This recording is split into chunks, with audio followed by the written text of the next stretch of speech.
इंसान की डेथ हो जाती है तो उसके बाद उसकी सोल की जर्नी क्या होती है? जब हमारी मौत होती है ना, तो हमारी सोल के ऊपर संस्कारों का बोझ होता है या नहीं होता है। सर, तो जो हमने सुना है कि यमलोक जाती हैं और वहां पर जाके उसके जो कर्म हैं उनका हिसाब होता है। तो ऐसा ऊपर कुछ होता नहीं है। एक समय ऐसा था कि जहाँ स्वर्ग नरक की कामना करके एक समाज में एक नैतिकता को स्थापित करने का हमारे ऋषि मुनियों का उत्तरदायित्व था। इसलिए स्वर्ग नरक का डर एक जबरदस्ती पैदा किया गया कि आज आप सेक्स को लेकर बड़े आतुर थे, भोजन को लेकर बड़े आतुर थे और शौक आप बड़े उसके पीछे दीवानों की तरफ भागते थे। आप पैसों को लेकर भागते थे, आप नाम के पीछे भागते थे। मान लो आपका वो इंटरेस्ट था। देखिए, कर्म का फल 100% आदमी भुगतता ही है, पर वो शारीरिक भौतिक शरीर को धारण करने के बाद। तो जो आप मर जाते हैं ना, तो आपके दिमाग में ये जो नारकीय जो यात्रा है ना, आपके दिमाग में रहती है। सनातन धर्म का लोग इमीडिएट माइंड में हिंदू करके ले आते हैं, पर उनको ये नहीं मालूम इसका एक्चुअल मीनिंग तो इटर्नल लॉ ऑफ यूनिवर्स है। मैंने एक कविता लिखी इसके ऊपर कि धरती को क्या बीज से नाता, धरती को क्या बीज से नाता, जैसा बीज को बोया जाता उसी स्वभाव गुण धर्म को लेकर कड़वा मीठा फल बन जाता। कुदरत का कानून है धरती, कर्म तुम्हारे बीज, एक बीज के फल 1000 हैं, 1000 फलों के लाखों बीज। कोई हमारा पॉडकास्ट देख रहा है और उसकी चेतना जागृत हुई, हाँ, उसे लगा यार मैं अब तक गलत कर्म कर रहा था, गलत राह पे चल रहा था, अब मैं वो नहीं करूंगा। हाँ, तो जो उसके पुराने कर्म हैं जो गलत है, क्या उनको काटने का भी कोई रास्ता है या वो उसे काटने ही पड़ेंगे?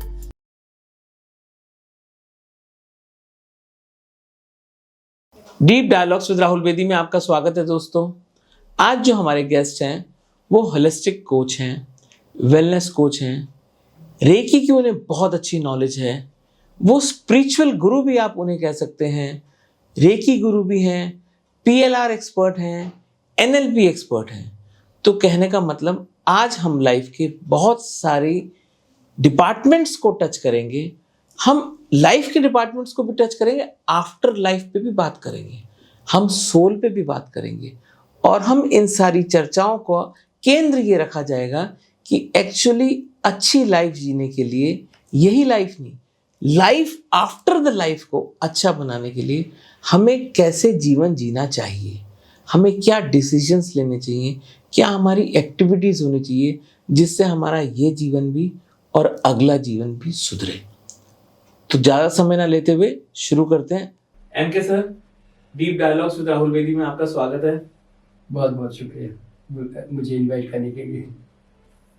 सर, जैसे कि हम अभी ऑफ कैमरा बात कर रहे थे कि आप पास्ट लाइफ रिग्रेशंस में तो आपने वर्ल्ड रिकॉर्ड्स बनाए हैं, तो मैं यही जानना चाहता हूं कि जब इंसान की डेथ हो जाती है तो उसके बाद उसकी सोल की जर्नी क्या होती है? देखिए, क्या होता है, जब हमारी मौत होती है ना, तो हमारी सोल के ऊपर संस्कारों का बोझ होता है या नहीं होता है। कई लोग दुनिया में लिमिटेड रिएक्शन करते हैं, कई लोग ज़्यादा रिएक्शन करते हैं, ज़्यादा अटैचमेंट रखते हैं, ज़्यादा एक्सपेक्टेशन रखते हैं, ज़्यादा वासनाओं में लिप्त रहते हैं, और कई लोग थोड़े कम रहते हैं।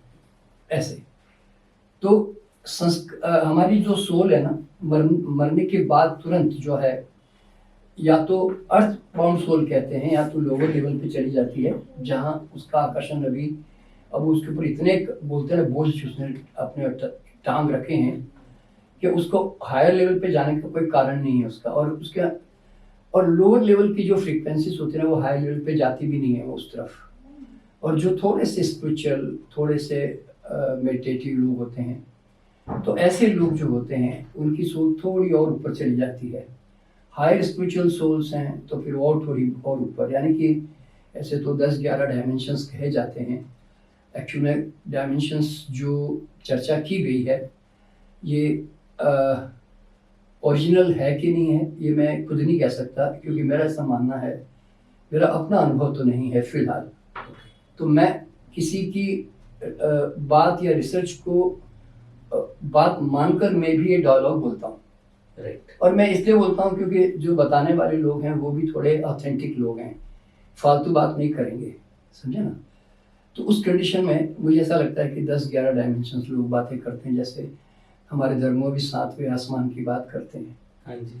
तो सोल जो है वो जनरली एक अलग अलग डायमेंशंस में चली जाती है। बस उसकी फ्रीक्वेंसी कैसी है, संस्कारों की बोझ उसकी कितने उसके ऊपर, बस उसके अनुसार वो गति जो है उसकी बन रही होती है। सर, तो जो हमने सुना है कि यमलोक जाती हैं और वहां पर जाके उसके जो कर्म हैं उनका हिसाब होता है। देखिए क्या होता है कि पहली बात, कर्म चुकाने के लिए ऊपर फिर वापस दोबारा पब्लिक चाहिए। अभी एग्जांपल दे रहा हूँ, अभी मेरे भाई ने मेरा पैसा खा लिया, मेरी बीवी ने मुझे तंग कर दिया, तो अब ये जब तक ऊपर में आएंगे, मतलब अब मैं ऊपर जाऊं तो मैं तो वहां चेतना मेरी तो अकेली है, मैं किसके साथ लड़ूं, मैं किसके साथ अपना वो बोलता है ना बड़ा से निकालूं। तो ऐसा ऊपर कुछ होता नहीं है। और ये जो लोग कहा गया है, हमारे शास्त्रों में कहा गया है, देखिए मेरा ऐसा मानना है कि समय के साथ साथ जो है, एक समय ऐसा था कि जहां स्वर्ग नरक की कामना करके एक समाज में एक नैतिकता को स्थापित करने का हमारे ऋषि मुनियों का उत्तरदायित्व था। इसलिए स्वर्ग नरक का डर एक जबरदस्ती पैदा किया गया, और नहीं करते तो आदमी जो है इतना मतलब उच्छृंखल है कि वो कंट्रोल में भी नहीं आता। ठीक है।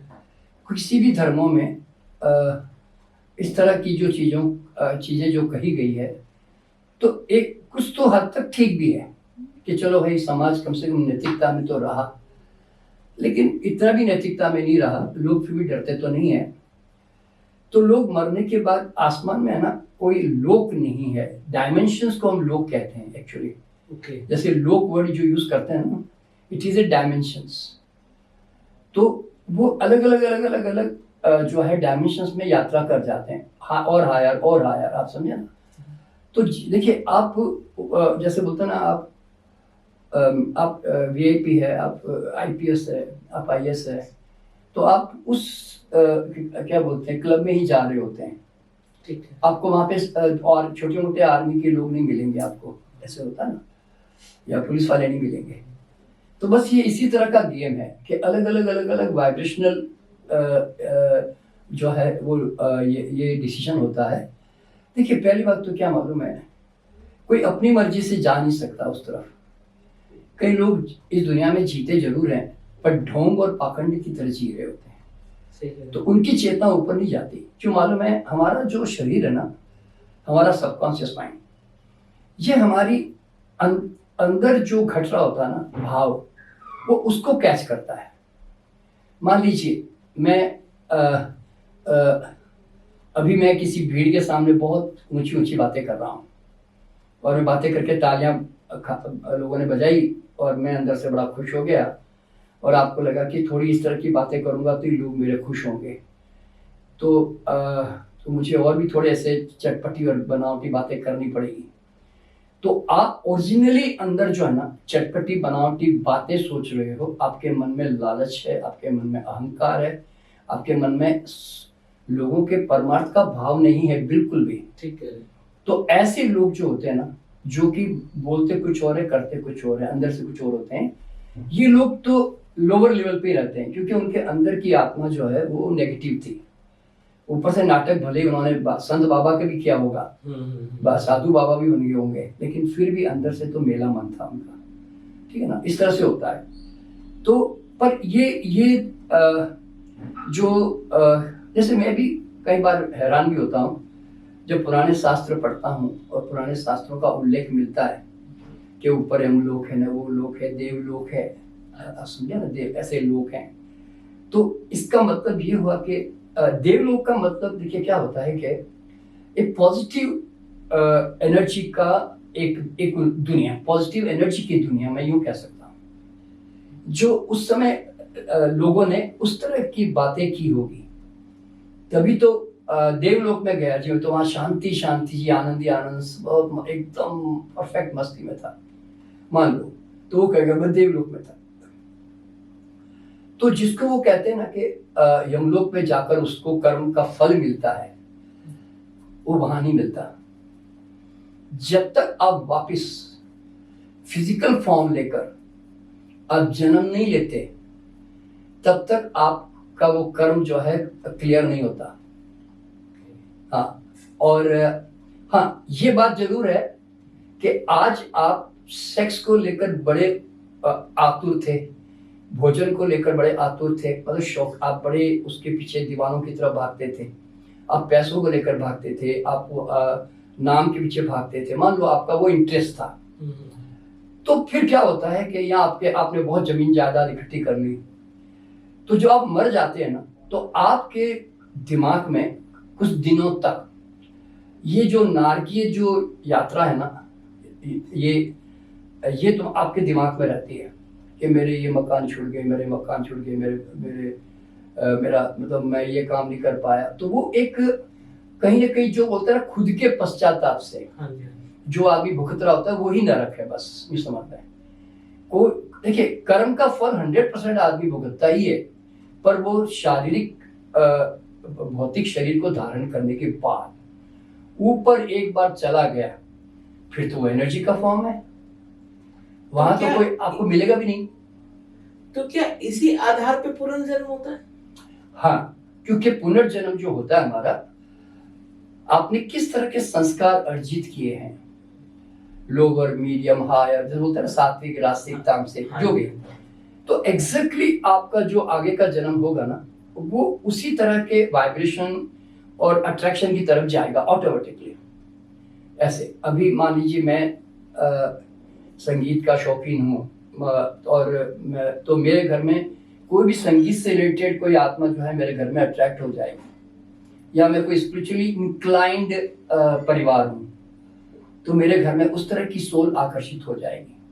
मैं बहुत ज्यादा सांसारिक जीवन में जीना पसंद करता हूँ, खान पान में ऐसे बोलते हैं ना, तो उस कंडीशन में वैसी सोल मेरे आसपास आएगी, क्योंकि उसको लगता है मेरी फुलफिलमेंट यहाँ पर होगी। वो एनवायरनमेंट हमने बनाया हुआ है, हाँ। तो इसीलिए वही फ्रीक्वेंसीज वहां पर अट्रैक्ट होती है बस। और उसमें बहुत बड़ा रोल कई बार बाप का नहीं होता, माँ का होता है। अच्छा, हाँ, क्योंकि माँ के गर्भ में आता है, तो माँ का जो गर्भ होता है, माँ अगर थोड़ी सी भी डिवोटी है और थोड़ी सी स्पिरिचुअल है, तो बाप बड़ा नेगेटिव है, दारू पीता है, मारता कूटता है मान लो, तो उसके घर में अच्छी सोल आएगी, पर वो माँ के कारण आएगी, पिता के कारण नहीं आएगी। क्यों? मतलब ये डिवीजन ऑटोमेटिकली अट्रैक्शन होता है, ये समझ एक प्रकार से। मैंने एक ही चीज देखी है, सारा जो ब्रह्मांड है ना, ये पूरा का पूरा कंप्यूटराइज वे में चल रहा है। जैसे बोलते हैं ना कि कोई कंट्रोलर नहीं है, ये सबसे बड़ी बात है। जैसे आप जब कंप्यूटर चलाते हैं तो आपको अच्छी तरह मालूम है कि मैं कंट्रोलर हूं, कम से कम मैं जो फाइल खोलूंगा वही खुलने वाली है, ठीक बात है कि नहीं? लेकिन ऊपर यूनिवर्स में जो है ना, कोई कंट्रोलर नहीं है, सब नियमबद्ध है। और इसी नियमबद्धता को हमने हुक्म कहा, जैसे पंजाबी लोग कहते हैं, गुरु नानक ने कहा, हम उसको कहते हैं सनातन धर्म। सनातन धर्म का लोग इमीडिएट माइंड में हिंदू करके ले आते हैं, पर उनको ये नहीं मालूम इसका एक्चुअल मीनिंग तो एटर्नल लॉ ऑफ यूनिवर्स है। भाई जो इन्फिनिट लॉ है यूनिवर्स का, जो कभी खत्म नहीं होता, वो चलता रहता है, वो धर्म जो है वो हमेशा से रहा। तुम नहीं थे तो भी था, तुम नहीं रहोगे तो भी रहेगा। तो वो जो इन्फिनिट लॉ है, वो लॉ इतना सख्त है, मैं बता रहा हूं कि जरा भी उसमें रियायत नहीं है। मतलब आप अगर रोज एक नीम के बीच में आप नीम डाल के आप रोज सोचो कि ये भगवान इसमें गुलाब के फूल खिला दे, प्लीज गुलाब के फूल खिला दे, गुलाब के फूल खिला दे, मैं इतने यज्ञ कर लूंगा, इतना कर लूंगा। यूनिवर्स कहती है आई एम वेरी सॉरी, बीज नीम का है, मैं तो एग्जैक्ट बीज के अनुसार फल देती हूँ जी, समझे ना? तो इसलिए जो कर्म फल जो हम भोगते जो कहते हैं ना, देखिए सबसे पहली बात हर आदमी को क्या समझना चाहिए कि ये जो ब्रह्मांड है ना, ये एक एग्रीकल्चर लैंड की तरह है। वो कहता है देखो भैया, आप नीम के बीज डालोगे तो मैं इतने कड़वे फल दे दूंगा, वो कड़वापन देख के आपको मजा आ जाएगा। तो इतना बढ़िया कड़वापन, जो बेस्ट से बेस्ट बोलते हैं ना, परफेक्ट कड़वापन। और अगर आम के डालोगे तो आम के, और अगर अफीम के आप बीज डालोगे तो अफीम। वो तो मुझे कुछ नहीं है, आप धरती पर पूरी अफीम से भर दो, आप धरती गुलाब से भर दो, मुझे कोई फर्क नहीं पड़ता। धरती कहती है मेरा तो काम है बीज का फल देना, बस।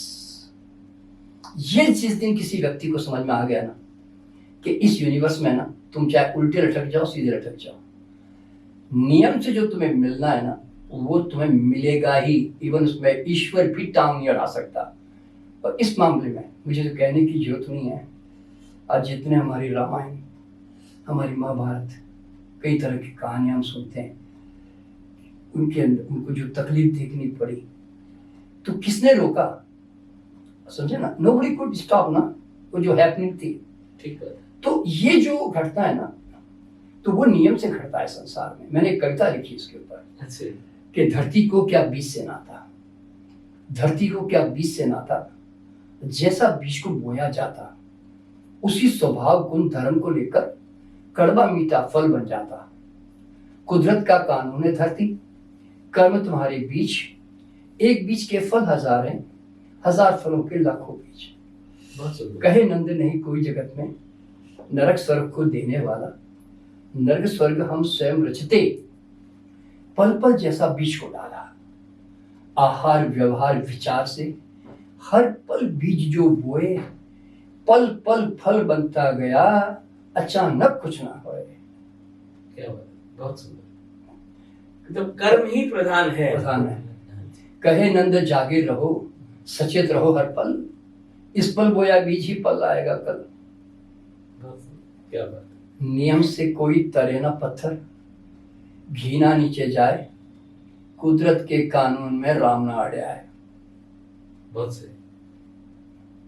घी का कर्म है ऊपर पानी में तैरना, और पत्थर का काम है डूबना। वो डूबेगा ही। तो मतलब ये हर आदमी को समझना चाहिए, अगर इस संसार में जो भी चीजें घट रही है वो सब कुछ नियम के अंतर्गत घट रही है। देखिए क्या होता है, आपको स्वर्ग नरक के डर रखने की कोई जरूरत नहीं है। लोग तो स्वर्ग नरक का डर अभी भी रखते हैं ना, कि ऊपर गया तो स्वर्ग नरक में चला जाऊं, स्वर्ग में चला जाऊं। अरे भाई, तुम एक एक मोमेंट टू मोमेंट तुम नारक के बीज डाले जा रहे हो, तो तुम्हें नरक मिलेगा ही, 100% मिलेगा। अभी एग्जांपल दे रहा हूं, अगर आप एक आदमी को देखोगे 24 घंटे वो 60-70,000 के आसपास वो थॉट्स माइंड में लेके आता है ना, पूरे दिन भर में, तो उसमें 80% थॉट नेगेटिव होते हैं। आप दिन भर अगर अपने थॉट की जजमेंट करोगे ना, किताब लिख के, तो आपको लगेगा मेरे मैक्सिमम थॉट तो मेरे नेगेटिव थे। ठीक है। तो नेगेटिव थॉट का मतलब क्या, कि बॉडी में आपके वो इम्प्रिंट होते जा रहे थे। समझे ना, आपको अभी किसी के प्रति द्वेष भाव आया, यार ये मेरी बड़ी टांग अड़ा रहा है, यार मेरे बीच में बहुत आता है आजकल, ये वो बड़ा बेकार आदमी आ रही है, यानी तो ये मेरे पैसे नहीं दे रहा है यार, तो एक डिप्रेशन आ रहा है। समझे? तो आप या पत्नी से कोई झगड़ा हो गया मान लो, तो आप कहेंगे यार शादी करना सारा बेकार है, पता नहीं ये जिंदगी सारी रोज की खिंची है मेरे जीवन में, तो और ये बच्चों को संभालना ही बड़ा मुश्किल है, सब अपने अपने ढंग से चल रहे हैं आजकल, तो you are not happy from inside. देखिए दो ही चीजें है, हैप्पी अनहैप्पी। ठीक है। तो सवाल यहाँ पे क्या होता है, जरा सोचिए, मैं एक गाली दूं, आपका चेहरा फक पीला पड़ जाएगा, और एक तारीफ करूं, लाल हो जाओगे। तो आप जरा सोचो, एक सेकंड में आपका सबकॉन्शियस आपके अंदर इतना जल्दी हार्मोनल चेंज लेकर आता है।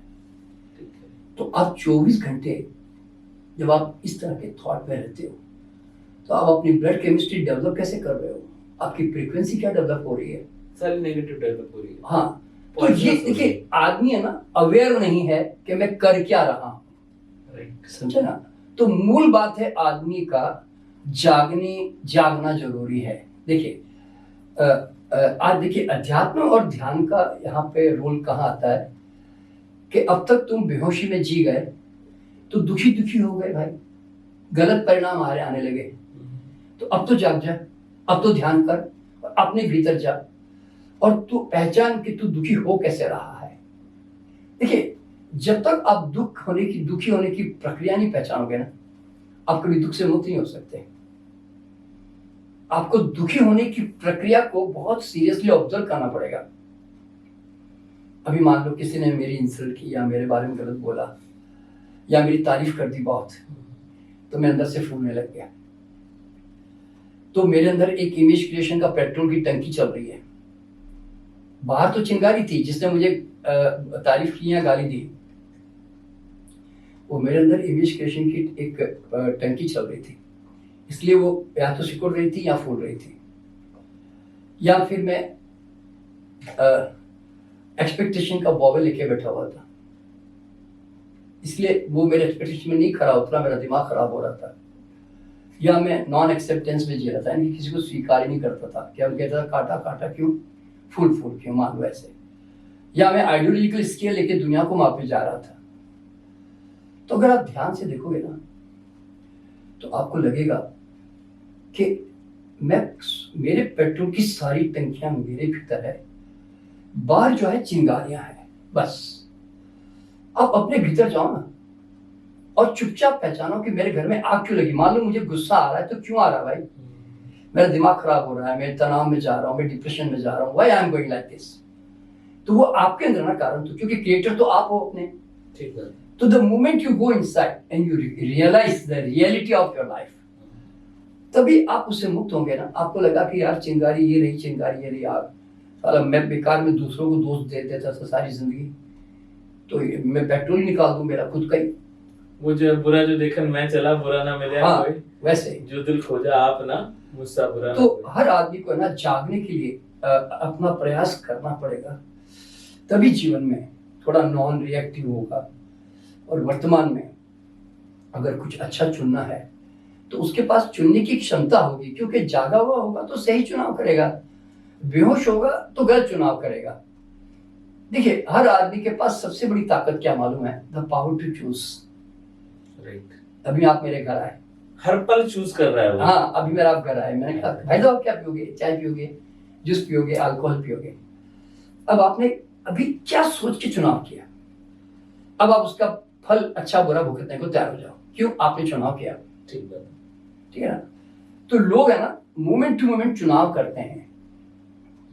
तो इसलिए जिस दिन आदमी ये समझने लग गया ना कि मैं इस पल को आनंद पूर्वक जियूं, मस्ती से जियूं, या मैं दुखी होकर जियूं, तो ये उसके हाथ में है ओरिजिनली। ठीक है ना, इस तरह से। तो इसीलिए देखिए, आदमी के पास दो ही चीजें हैं, या तो ये ध्यान के मार्ग से, संकल्प मार्ग से चला जाए, जो बुद्ध महावीर और पातंजलि ने दिया हमें, और यार तो फिर मीरा की तरह समर्पित हो जाओ, बस छोड़ दो सब कुछ भगवान पे।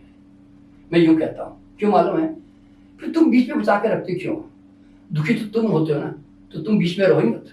मैं यूं कहता हूँ, देखो, जो भी भगवान को आदमी मानता है ना, तो मैं कहता हूँ उसको अच्छी तरह मान लो और उसके ऊपर पूरी तरह लटक जाओ। कौन सा भगवान है, इससे क्या फर्क पड़ता है। ठीक बात है, इंडिया में हजारों जिसमें आस्था है उसके साथ करेंगे। हाँ, हजारों भगवान है। तो मैं कहता हूँ कौन सा बाबा भी है जिसको कभी शक्ल भी देखी किसी ने, मान लो वो बाबा भी होगा, पर तुम्हारी श्रद्धा है ना, तो जो देवी देवता है या गुरु होता है ना, वो खूंटी होता है। खूंटी क्यों होती है, लटकने के लिए। तो खूंटी कहती है कि अरे भैया, अगर तुम मुझे पकड़ता है ना, तो मुझे पूरी तरह पकड़ के टांगे जमीन से उठा ले। क्यों, मेरी सारे हो जाए। हाँ, तो फिर तू तर जाएगा। अगर तू टांगे भी जमीन से लगा के रखता है और फिर मेरे पे लटकता भी ये कहता है, तो तू कभी कहीं पहुंच नहीं पाएगा। तो इसलिए हर आदमी को समझना चाहिए, या तो भगवान को मान या मत मान, और माना तो छोड़ दे पूरी तरह से, तो तरेगा। सर, जैसे आपने पहले बताया बड़े अच्छे से कि कर्म ही प्रधान है, और कर्म का तो जो नियम है वो वही नियम है, और आपको उसका पालन करना पड़ेगा, क्योंकि यूनिवर्स उन लॉस को फॉलो कर रहा है। अब अगर कोई हमारा पॉडकास्ट देख रहा है और उसकी चेतना जागृत हुई, हाँ, उसे लगा यार मैं अब तक गलत कर्म कर रहा था, गलत राह पे चल रहा था, अब मैं वो नहीं करूंगा, हाँ, तो जो उसके पुराने कर्म है जो गलत है, क्या उनको काटने का भी कोई रास्ता है या वो उसे काटने ही पड़ेंगे? देखिए हमारा जीवन कैसे चलता है मालूम है कि कल तक जो किया उस सारे एक साथ कर्म हम खत्म नहीं कर सकते, क्योंकि वो समय आने के साथ परिपक्व होते हैं और वो धीरे धीरे धीरे समाप्त होते हैं। बाय द टाइम अगर आदमी जाग गया, मान लीजिए मैंने एक मकान खोल के देखा अपना कि झाड़ियाँ झाड़ियाँ, मेरे गांव का मकान था, मैंने जाके देखा यार सब झाड़ियाँ झाड़ियाँ गांव मेरे घर के अंदर, फ्लावर फूल है ही नहीं कोई यार। तो मैंने प्लान किया, और लोग करते भी हैं, गांव जाते तो अपने घर को कैसे सजाएं, तो मैंने प्लान किया कि यार मैं ऐसे ऐसे अलग अलग तरह के रंग बिरंगे फ्लावर लेकर आऊँगा और अपने घर को फ्लावरिंग करूँगा अच्छी सी। तो अब वो बाजार अभी गया, भी बीज लाया, भी गमले भी लाए, पानी भी डाला, और फिर वो 3-4 महीने के बाद वो देखेगा कि घर में फुलवारी खिल गई है। तो मैंने एक बात जो बताई आपको, आदमी के पास सबसे बड़ी पावर है टू चूज अभी इमीडिएट। देखिए फ्यूचर कभी दुनिया में एक्सिस्ट नहीं करता, ध्यान रखना।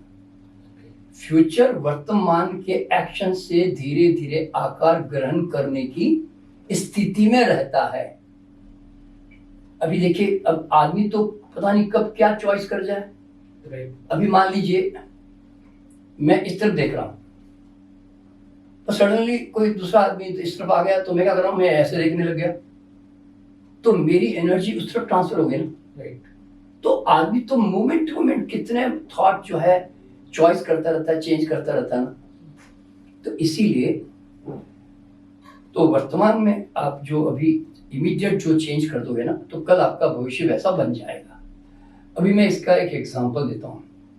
देखिए कई लोग अपने कैरियर में आगे बढ़ना चाहते हैं, तो they are all the time focusing on their skill development, education, उस तरह के लोगों से मिलना जुलना, है ना, अनुभव प्राप्त करना, और अपने सब्जेक्ट में मास्टरी पैदा करने की कोशिश करना। मतलब वो करेगा ना, क्योंकि उसको उस सब्जेक्ट में मास्टर बनना है। वो फिर टाइम पास नहीं बनेगा, वो अनप्रोडक्टिव काम में उलझेगा ही नहीं कभी। और एक लड़का है जो सुबह उठने में टाइम लगाता है, क्योंकि नींद चॉइस है, और बाद में उठकर फिर बाद में क्या कहते हैं कि न्यूज़पेपर पढ़ेगा, 1 घंटा उसमें लगा देगा मान लो, या टीवी देखने बैठ जाएगा, या नहीं तो कोई उपन्यास लेके बैठ जाएगा, कोई मैगजीन वगैरह मान लो, या अपना मोबाइल ले लिया या टीवी ले लिया, कुछ भी। मतलब there are so many factors. तो अब उसकी चॉइस है, वो उसमें जिसका कोई बेनिफिट नहीं है, अनप्रोडक्टिव है सब कुछ। जैसे वो समाचार तो मैं 25 साल से सुन रहा हूँ, बाद में जाकर मैं पूछता हूँ क्या मिला, कुछ ज़्यादा तो नहीं मिला, बस थोड़ी 2-4 मेन इंफॉर्मेशन मिली थी कि वहाँ भूकंप आ गया था, यहाँ युद्ध हो गया था, उतना ही। बाकी तो सब बीच के ऐसे फालतू के थे, ऐसा होता ना। तो आप ओरिजिनली देखोगे तो ऐसे टाइम पास लोग भी होते हैं, तो they don't develop, they don't grow. तो who is the decision maker, choice maker? ही वो चॉइस मेकर है ना। यस। अब देखिए मैं एग्जांपल देता हूँ, इसका सबसे बढ़िया एग्जांपल मैं मेरी लाइफ से देता हूँ लोगों को, कि जब मैं 25 साल की एज में किडनी मेरी खराब हुई, मैं बीमार पड़ा ना, और फिर मैंने नेचुरल वे अपना कर मैं ठीक हुआ, तो मैंने डिसाइड किया कि आज के बाद कभी बीमार नहीं पड़ूंगा, क्योंकि मुझे बीमार पड़ना बड़ा दुखद लगता था।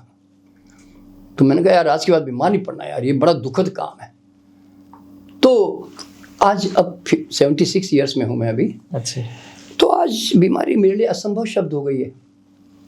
और छोटी मोटी कोई हल्का फुल्की हरारत आ गई बुखार की, या कोई खांसी हो गई, या कोई अगर केमिकल आ गया तो खुजली हो गई, तो यही चीज़ें होती, बस और कुछ होता ही नहीं है। मतलब ये बीमारी जो है ना, डायबिटीज़ ने, ब्लड प्रेशर ने, हार्ट डिजीज़ ने, कैंसर ने, जॉइंट्स पेन, ये तो मुझे मेहनत कर करके कमाने पड़ेंगे। ठीक। बॉडी कहती कारण लाओ जी, अगर बड़ी बीमारी चाहिए कारण लाओ, तो सालों की मेहनत उसके पीछे लगती है। कोई हार्ट ब्लॉकेज कोई 2-4 दिन में नहीं हो जाते। तो कहने का मतलब क्या होता है, disease is to be earn, health is a natural state of the body. ये आपने ना पूरा एकदम गेम ही पलट दिया सर। हाँ, हम लोग क्या करते हैं, हेल्थ अर्न कर रहे हैं, आपने कहा health is a natural state of body, जैसे इज टू बी अर्न। हाँ, देखिए क्या होता है, कोई आदमी अगर यूं कहे भाई साहब शांति कैसे मिलेगी, मैं कहूंगा अशांत होना बंद कर देना भाई। तो हेल्थ बॉडी का स्वाभाविक नेचर है ओरिजिनली, यानी कि every cell is designed in such a way कि हर एक कोशाणु अपनी पूरी क्षमता के साथ काम करना चाहता है, यानी कि मरते दम तक है ना, आंखें बढ़िया देखना चाहती है, बाल ग्रो करना चाहते हैं, कान सुनना चाहते हैं ना, ऐसे।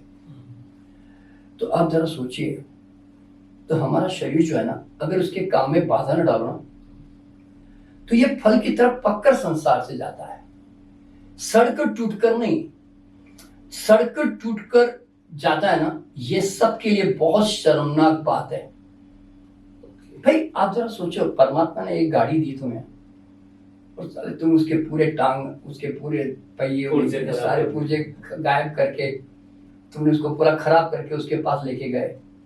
तो मेरा ये मानना है कि जीवन को ऐसा जियो कि जिससे तुम आराम से, देखिए मृत्यु कैसे होती मालूम है आपको। अभी मैं ऐसे बैठा था और बैठे बैठे मेरी आंखें बंद हो गई, बस हार्ट अटैक नहीं आया ध्यान में, हार्ट अटैक नहीं आया।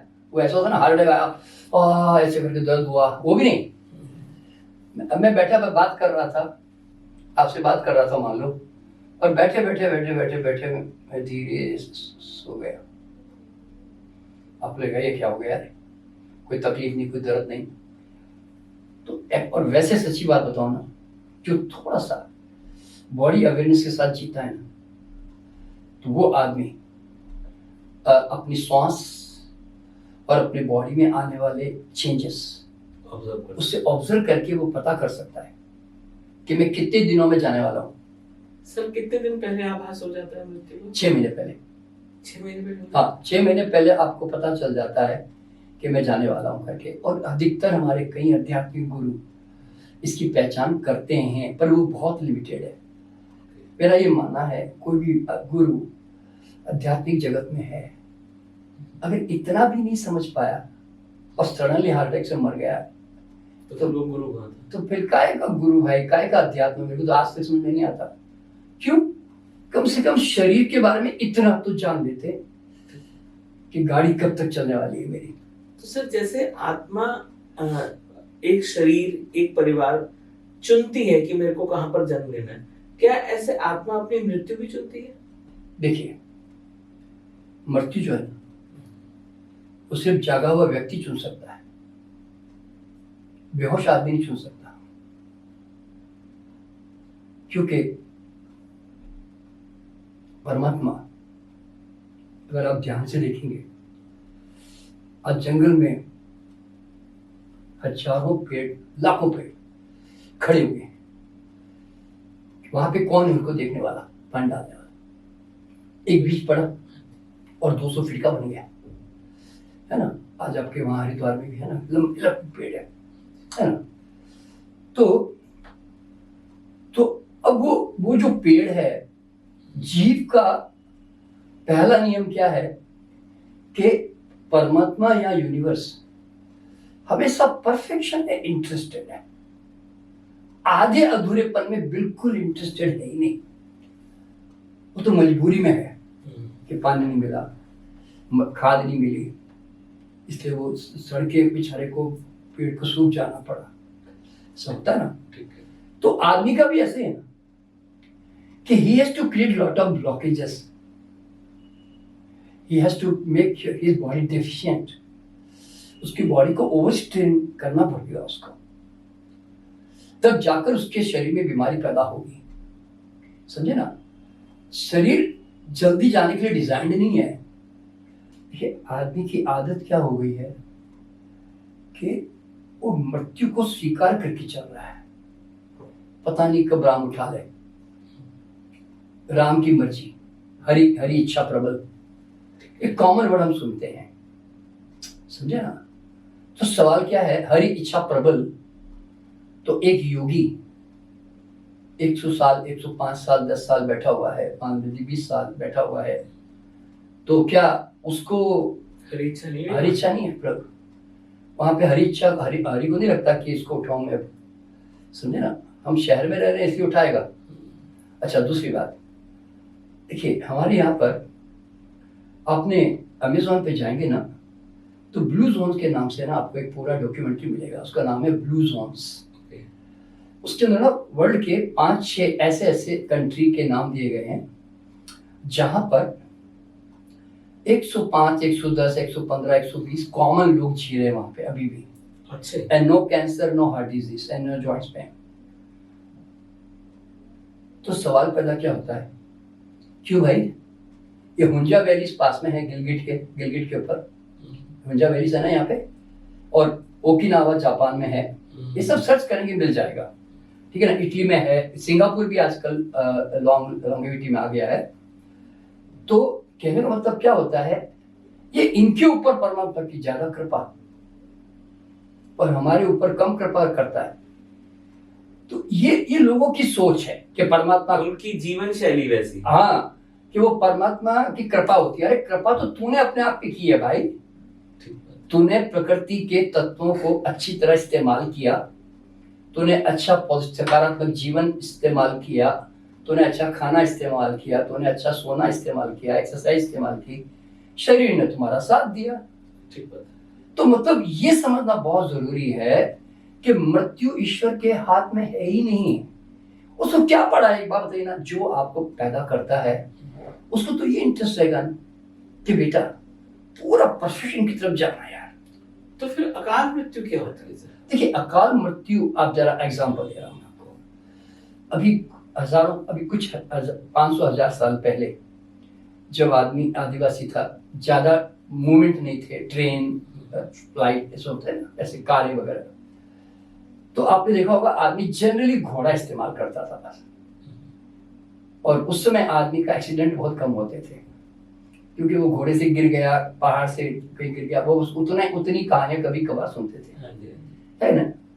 लेकिन जैसे जैसे अभी 150 सालों में, 200 सालों में जब ऑटोमोबाइल का डेवलपमेंट हुआ, तो फिर अब उसमें कोई भी रास्ते, देखिए कोई भी रास्ते में चलेगा तो उसमें कोई भी गलती करने वाला आदमी भी आ जाएगा और वो आपको ठोक भी देगा।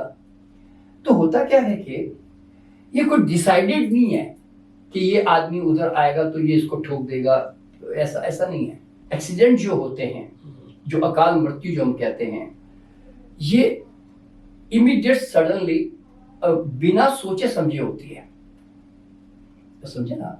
अभी देखिए भूकंप आया, मैं घर पे बैठा था, मेरी बिल्डिंग मुझ पे गिर गई, मैं मर गया, समझे ना। तो ये डिसाइडेड नहीं थी कि मैं, मतलब ये कोई डिसाइडेड नहीं था भाग्य में, समझे ना। देखिए कुदरत का नियम क्या मालूम है, अगर आप 500 साल पहले जंगल में बैठे रहते और जंगल में ही जीते, अब भूकंप आया तो तुम्हें क्या फर्क पड़ा? बाढ़ आई तुम्हें तो कोई फर्क पड़ा नहीं, मान लो, है कि नहीं। और तरह तरह की और भी कई आपदाएं आई, तुम्हें फर्क नहीं पड़ा। सवाल पैदा क्या होता है कि ये फर्क कब पड़ता है? जब आप मूवमेंट में होते हो। देखिए, एक हर आदमी को समझना क्या मालूम है, हम इस संसार में अपना कर्म फल नहीं भोगते। ओके, फिर किसका भोग? हम अपना कर्म फल बहुत लिमिटेड होता है। आप जरा सोचो, एग्जांपल दे रहा हूं आपको मैं। आप आपके मन में अचानक आया कि यार मुझे ऐसा बाजार में ये रहा, मैं जाता हूँ किसी आश्रम। आप देखना, आप जब किसी आश्रम में चले जाओगे तो आप अनुभव करने लगोगे कि वहां पे कोई आपका कोई रिश्तेदार नहीं, कोई आपका मतलब जान पहचान का आदमी नहीं है। तो आप देखोगे कि अब आप अपना लिमिटेड कर्मा भोगोगे, जो आपकी हैबिट, आपकी कंडीशनिंग, आपकी बिलीफ, अब वही तो भोगोगे, है ना। और तो एक आदमी जैसे चॉइस करना शुरू करता है, उसका कर्मफल उसके साथ जुड़ जाता है। जैसे साहब मुझे शादी करनी है, अब लोग पति पत्नी आ गए, अब उसके हजारों जन्म के कर्मफल तुम्हें साथ में जोड़ने पड़ेंगे। आप वो खाली पत्नी लेकर नहीं आए हो, अब पति लेकर नहीं आए हो, वो कई जन्मों का बोलता है डेटा आप साथ में लेकर आए हो, है ना। अच्छा, फिर आपने कहा नहीं जी मुझे बच्चे चाहिए। कितने चाहिए? 2 चाहिए कि 10 चाहिए? अब 2 चाहिए तो 2 के कर्मफल, 10 चाहिए तो 10 के कर्मफल। तो मतलब क्या होता है कि आप चॉइस आप करते हो ना कि मुझे इतनी संतान जन्मी है जी। जैसे अभी मुस्लिम लोगों में कई संतानें पैदा हो जाती है, तो दे मेक ए चॉइस, वो चॉइस करते हैं, ठीक है ना। हिंदू इतनी चॉइस नहीं करता बेचारा, और कई कई भी क्रिश्चियन भी नहीं करते, वो भी 1-2 बच्चे मतलब क्लोज कर देते हैं बाद में। तो ये उनके अपने अपनी सोच और विश्वास की बात है ना, ठीक है ना। तो अच्छा, फिर आप कहते हैं जी मुझे समाज चाहिए जी। कौन सा वाला? सऊदी अरब वाला, इस्लाम वाला, कि क्रिश्चियन वाला, कि अफ्रीकन वाला, जिसके फिर रूल रेगुलेशन आपको उसके साथ बनना पड़ेगा, क्योंकि आपने समाज भी चुना है, या उस समाज में आप आ गए हो मान लो। फिर आपने कहा नहीं मुझे देश चुनना है जी। तो देश चुनोगे तो उस देश की जो भी कंडीशनिंग है, गरीबी अमीरी, फिर उसके अंदर जो सरकार है वो अच्छा बुरा जो भी कर रही है, आपको उसके नफा नुकसान उठाने पड़ेगा कि सरकार कैसी नीतियां अपनाती है।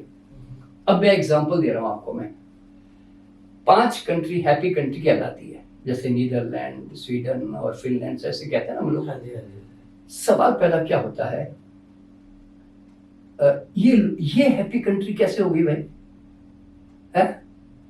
और बाकी कंट्री हैप्पी क्यों नहीं हुई? तो ये सोचने की बात है ना। क्या सिर्फ ग्रह वही लागू नहीं होते? शनि मंगल राहु के तुम आते ही नहीं बिल्कुल है? ये सोचने की बात है ना, है? हैप्पी कंट्री कैसे हो गई वो, कि जो आदमी सबसे मुक्त हो गया जी, दिमाग से पूरा फ्री हो गया एकदम। और तो मतलब क्या होता है कि ये सब चीजें जो आज हम जो कर्मफल भोगते हैं वो हमारे प्रेजेंट चॉइस से डेवलपमेंट होते हैं, यूं समझ रहे आप, ठीक है। तब तो हम उसके कर्मफल फिर साथ में भुगतते हैं। आपका बेटा बीमार होगा, आपको तकलीफ होगी। आपका आपने एक दोस्ती की किसी के साथ, दोस्त बीमार हुआ, आपको तकलीफ हो रही है कि नहीं? तो ये जितनी चॉइसेस होती है ना समाज की या किसी भी चीज की, तो फिर आपको उसके कर्मफल भोगने पड़ते हैं, क्योंकि you made a choice for that. समझे ना? यू सर, अब हम इसके एंड की तरफ आ रहे हैं। हाँ जी। और आपने इतने अच्छे से समझाया कि हमारी जो भी लाइफ है ये हमारे पूर्व के करे हुए कर्म पे आधारित है। हाँ जी। और वो जो कर्म थे वो हमारे डिसीजन और हमारी चॉइसेस पर आधारित है। हाँ जी। अब ये समझने के बाद हमें अपनी आगे लाइफ जो अच्छी बनानी है उसमें हमारी क्या चॉइसेस होनी चाहिए और हमें कितना अवेयर होके चूज करना चाहिए, ये आप हमारे व्यूअर्स को क्या बताना चाहिए? देखिए, मैंने अभी थोड़ी देर पहले बताया था कि जब बीमार पड़ा तो मैंने डिसीजन लिया कि मैं बीमार नहीं पड़ूंगा आज के बाद। तो इट वाज माय चॉइस ना। तो आप क्यों नहीं करते? हर आदमी के दिमाग में एक ही बात क्या आनी चाहिए, हु इज होल्डिंग मी, कौन रोक रहा मुझे? राइट, मेरी मर्जी है। तो ये मेरी मर्जी वर्ड है ना, आदमी इस्तेमाल नहीं करता, वो बोलता परमात्मा की मर्जी। जैसे वो माझी फिल्म में आया था ना, क्या मालूम परमात्मा तुम्हारे भरोसे बैठा हो। तो हिम्मत है मर्दा मदद है खुदा। भगवान कहता तू हिम्मत करेगा तो मैं मदद करूंगा, वरना मैं नहीं करूंगा। तो ईश्वर भी मदद नहीं करता, बता रहा हूं मैं, जो आदमी खुद की मदद नहीं करता। तो इसीलिए देखिए, एक जमाने में हेल्थ के अलावा मैं 45 साल की उम्र तक है ना, मैं मेरा हॉस्पिटल था, काफी नाम था, प्रख्यात भी बहुत था, लेकिन पैसे नहीं थे। सर मतलब एक जीने लायक पैसे होते हैं ना, ऐसे सैलरी टाइप, क्योंकि माइंड में था ही नहीं। हमें क्या लगता है जीने के लिए कितना चाहिए यार, बस हमें जितनी दाल रोटी मिल रही है उतना बस है हमारे लिए। ये हमारी सोच थी, बता रहा हूँ मैं आपको। ठीक बात है। फिर जब बच्चे हुए, स्कूल में डालना पड़ा, पैसों की नीड आनी शुरू हुई, तो लगा यार पैसे तो क्रिएट करने पड़ेंगे यार, ऐसे तो चलेगा ना। सारे स्कूल होती है 2000 5000 रुपये फीस लाओ हर महीने, वो मतलब बच्चे वो उसके लिए ये पैसे चाहिए, उसके लिए ये पैसे चाहिए। और तो फिर मेरे माइंड में आया कि आई मस्ट क्रिएट मनी। पहली बात क्या होती है मालूम है? आपके माइंड में है ना, वेल्दी बनने की पहली बात ख्वाहिश पैदा होनी चाहिए। अभी उस समय मेरे माइंड में क्या था, गरीब बने रहने के श्रेष्ठ नियम अपना लिए थे मैंने उस समय। मतलब वो श्रेष्ठ नियम क्या थे क्या करना है इतना पैसा कमा के, सब तो यही छोड़ जाना है। सिकंदर क्या लेके गया था पैसा, खाली हाथ गया था, खाली हाथ जाएंगे। अच्छा लगता है सुनना, पर एक खतरनाक शब्द बता रहा हूँ। अगर कोई आदमी इसको स्पिरिचुअल बोलता है तो वो समझो वो हमेशा पिछड़ा हुआ रहेगा। जितनी चादर उतने पाप सारा, 6 फीट बताओ 6 फीट में मर जाओ, 600 फीट की करना ही मत कभी। संतोषम परमात्मा है, भगवान दारू की दे रहा भैया। और ये पैसे वाले कौन से सुखी, इनको रातों को नींद नहीं आती, इनकी आदतें बिगड़ जाती, जो भी। तो और पैसे वालों का नाम सुनते आपके दिमाग में पहला क्या आता उन्होंने, अरे सब 2 नंबर का पैसा कमाते हैं, कोई ईमानदार से कमा सकते क्या ऐसे। आपका पहला जो पैसों के प्रति जो भाव है ना, वो इविल है, कि मनी इज इविल। तो जब तक आप एक अग्रवाल बनिए की तरह, मारवाड़ी की तरह पैसों को प्यार नहीं करोगे, पूजोगे नहीं, जो बोलते ना, जो कि बेचारा पैसों के लिए कितना कुछ लक्ष्मी पूजा कर रहा होता है। You have to love money, I am telling you. अब जब तक पैसों को प्यार नहीं करोगे ना, पैसा आपके जीवन में नहीं आएगा। और पैसा जीवन में आने के लिए क्या है, 3 ही चीजें हैं ना, या तो नौकरी, या प्रोफेशन, या बिजनेस। तो नौकरी अगर कहीं करते हो और तुम्हें ठान लीजिए नौकरी कर ली बस, मान लो, तो भाई ऐसी नौकरी करो ना कि जिससे कहे कि यार अपने अपने काम से मालिक को गुलाम बना दो। मैं यूं कहता हूं, भाई कहीं भी काम करते हो तो मालिक को लगना चाहिए यार ये मेरा हाथ टूट जाएगा चला गया तो, ठीक बात है, इसे अपने पे डिपेंडेंट बना दो, डिपेंडेंट बनाओ। मैं कहता हूं उसको, हो सकता है वो वैल्यू ना करे आजकल, 1-2 कुछ दिनों बाद, तो दूसरा पकड़ेगा तुम्हें दूसरा तो ऑब्जर्व कर रहा होता है ना। बिल्कुल सही बात। आज देखिए ना, आज हमारे यहाँ पे कोई अच्छा काम कर रहा होता है ना, कोई आके देख रहा होता है, वो उसको ऑफर करके जाता है। ठीक है, तो भैया नौकरी की कोई कमी नहीं है, तुम काम करने को तैयार हो ना, लोग तुम्हें छीनना चाहते हैं। बिल्कुल ठीक बात। अच्छा, फिर क्या जी प्रोफेशनल, भैया एक डॉक्टर 5 लाख लेता है बाईपास का, दूसरा डॉक्टर 2 लाख की लेता है, तुम 5 लाख के पास जाते हो, फिर भी उसके बावजूद भी शिस्त लाओ अपने में, शिस्त लाओ अपने में, स्किल होनी चाहिए। हाँ, स्किल होनी चाहिए ना। भाई कुछ भी करो, आज तुम 40 रुपए का गोलगप्पा खाने जाओगे 20 रुपए का छोड़ के, क्यों? वो कहता नहीं यार उसका टेस्ट बड़ा अच्छा है, मान लो। You don't mind money. देखिए मैंने एक बात देखी है, पैसा देने में कोई प्रॉब्लम नहीं करता, तो तुम्हारे काम में दम होना चाहिए, मैं यूं बोलता हूँ। ठीक है ना, आज तभी देते हैं ना लोग वेदांता, मैंने हॉस्पिटलों में कैसे पैसा दे रहे हैं आजकल। और तीसरा क्या है, बिजनेस है ना, तो आप जरा सोचिए कि अगर किसी ने बिजनेस में ये ठान लिया कि I have to give the best to the market, मुझे बेस्ट से बेस्ट चीज मार्केट में देनी है, तो फिर वो अगर क्वालिटी मेंटेन करेगा तो सालों तक चलता रहेगा। मैं ऐसा देखता हूँ। अब देखिए मैं बेंगलोर से बिलोंग करता हूँ वैसे। अच्छा, हाँ मतलब, और बेंगलोर में ना बचपन में हम लोग है ना 5 साल के थे तो हम MTR जाते थे। MTR नाम सुना होगा आपने, वो बड़ा फेमस इडली डोसा का वो सेंटर है, कॉफी का। उस समय 6:30 बजे जाके नाम लिखा के फिर 8 बजे जाते थे, क्योंकि पता है 1.5 घंटा लगेगा नाम आने में। आज भी इतनी ही रश है, और 10,000 आउटलेट साउथ इंडियन कैंटीन अभी तक खुल चुके होंगे, उसके बावजूद भी क्यों उसमें इतना डिलीशियस टेस्ट। आज भी मैं जो टेस्ट मैंने 70 साल पहले देखा था, सुना था या चखा था, वही टेस्ट मुझे आज भी लगता है, जरा सा भी अंतर नहीं। तो आप अपनी क्वालिटी, चाहे आपका सामान हो के, कपड़ा हो के, कोई भी चीज हो, आज भी तो बिजनेस में भी यही है कि पीपल वांट टू पे मोर मनी। इवन कहते हैं ये जापान की है जी, जर्मनी की है जी, कोई बात नहीं 500,000 लगे ज्यादा, पर ये दे दो यार, चाइना का मत देना जी, मान लो, ऐसे बोले ना। तो इसका मतलब है कि हर चीज में पैसा है, मैं ऐसा मानता हूँ। मैं कहता हूँ कि तुम किसी भी बिजनेस में जाओ ना, क्रिएट योर एक्सपर्टाइज। तो मैंने ये अनुभव किया है कि लोग तुम्हें खूब पैसा देना चाहते हैं, तुम्हें दम है क्या लेने का? तो मतलब वेल्थ का मैंने देखा कितना चाहिए, पूरा यूनिवर्स तुम्हें देने को तैयार। मैं कह रहा हूँ ये यूनिवर्स है ना, एक समझो समृद्धि का सागर है। तो बर्तन का साइज कौन डिसाइड करता है? तुम तो डिसाइड करते हो कि चम्मच लेके जाऊंगा, कटोरी लेके जाऊंगा, बकेट लेके जाऊंगा, साइज बड़ा करो। वही चॉइस आ गई, 5 लाख चाहिए कि 10 लाख चाहिए कि 10 करोड़ चाहिए या 100 करोड़ चाहिए। हाँ देखिए, अभी जरा सोचो कि आज हम 80% सामान वेस्टर्न यूज करते हैं। हाँ जी। है? ये लोग बाहर के न तो लक्ष्मी पूजा करते हैं, न श्रीयंत्र रखते हैं, न मंदिर जाते हैं, न मंदिर बनाते हैं, ठीक है, और न बाबा इनके जीवन में है कहीं, ठीक है। उसके बावजूद पूरे वर्ल्ड में कहीं भी मॉल में चले जाओ, एक अनजाने शहर में भी चले जाओ ना, तो बाहर के विदेशी सारे सामान के शोरूम वहां पे आपको मिलेंगे। पर इंडिया का किसी भी कंट्री में मैंने अब तक, हमारा शोरूम है ये, समझे ना, वो अभी तक देखने में मेरे को नहीं आया। होगा कहीं मालूम, मुझे नहीं मालूम, पर मैं अभी तक जानकारी में बता रहा हूँ। तो कहने का मतलब क्या है कि वाई, सोच नहीं है। उनकी सोच कैसी मालूम है, लंबे समय तक ग्रोथ ओरिएंटेड है, नेटवर्किंग, जबरदस्त नेटवर्किंग। मैं आज भी हैरान होता हूं जब लोग घर में ब्रू बॉन्ड चाय खरीद के ला रहे होते हैं, कैसे हैबिट डाल दी यार, हैं? ठीक है। तो कहने का मतलब ये है, पैसों की दुनिया में कहीं कमी नहीं है, आप में लेने का ताकत, दम होना चाहिए बस, ठीक है ना। तो वेल्थ हो गया, और तीसरा है परम आनंद। इस पल में परम आनंद है।